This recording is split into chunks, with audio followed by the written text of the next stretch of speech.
महाराष्ट्र में लगातार जारी सियासी हलचल के बाद एक बड़ी खबर महाराष्ट्र से इस वक्त की निकलकर सामने आ रही है।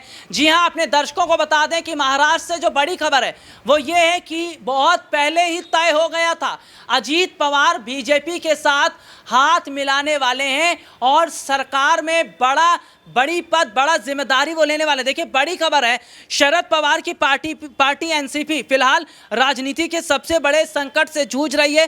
भतीजे अजीत पवार और करीबी नेताओं की बगावत के बाद शरद पवार बैकफुट पर दिख रहे हैं। एनसीपी के बड़े नेता और सांसद प्रफुल्ल पटेल भी अजीत पवार खेमे के साथ हैं, जिन्हें शरद पवार ने पार्टी से निष्कासित कर दिया। प्रफुल्ल पटेल ने इसी बीच एक बड़ा दावा भी किया है, जिसमें उन्होंने कहा कि पिछले साल जब एमवीए सरकार गिर रही थी तब पार्टी के 54 विधायकों में से 51 विधायकों ने बीजेपी के साथ मिलकर सरकार बनाने की बात कही थी।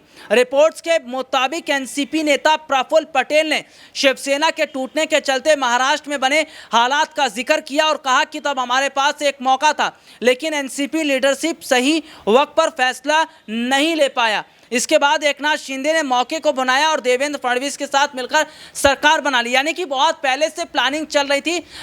मैं अगर प्रफुल्ल पटेल का जिक्र कर लूँ तो प्रफुल्ल पटेल ने सीधे तौर पर यह बड़ी बात कही है कि बहुत पहले से इस तरीके के हालात को देखा जा रहा था और कहीं ना कहीं 51 विधायकों का जो जिक्र हो रहा है वो 51 विधायक बहुत पहले से बीजेपी के संपर्क में थे। और ऐसे ही नहीं, अजीत पवार ये दावा कर रहे हैं कि हमारे पास 40 विधायकों का एक बड़ा अगर हम कहें तो समूह। देखिए, सीधे तौर पर जो तस्वीर इस वक्त की दिखाई दे रही है वो जाहिर तौर पर यह बता रही है कि अजीत पवार ने डिप्टी सीएम पद संभालने के बाद सीधे तौर पर अपने विधायकों की जो संख्या बल है उसको और ज़्यादा बढ़ा दिया। और ये कहा जा रहा है अब एनसीपी माफ़ कीजिए, ये कहा जा रहा है कि जो अजीत पवार ने नई पार्टी बनाई उनके पार्टी के तमाम विधायकों के लोगों के द्वारा कि अजीत पवार को अब मुख्यमंत्री बनाया जाना चाहिए, क्योंकि उनके पास विधायकों का बड़ा संख्या बल है। तो क्या बीजेपी अजीत पवार को मुख्यमंत्री बनाएगी, एक सवाल है। लेकिन कहीं ना कहीं प्रफुल्ल पटेल ने सीधे तौर पर कह दिया कि अगर शिंदे नहीं तो अजीत पवार ही जो है आज मुख्यमंत्री होते, क्योंकि बहुत पहले से प्लानिंग चल रही थी। लेकिन